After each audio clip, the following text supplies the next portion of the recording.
makikilala sa taong mapagkumbaba.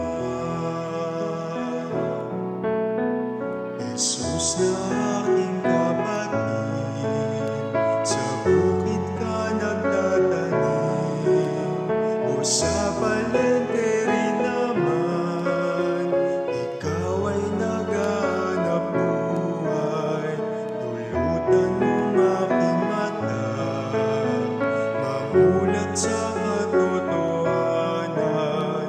Ikaw poon makikilala, ikaw poon makikilala, ikaw poon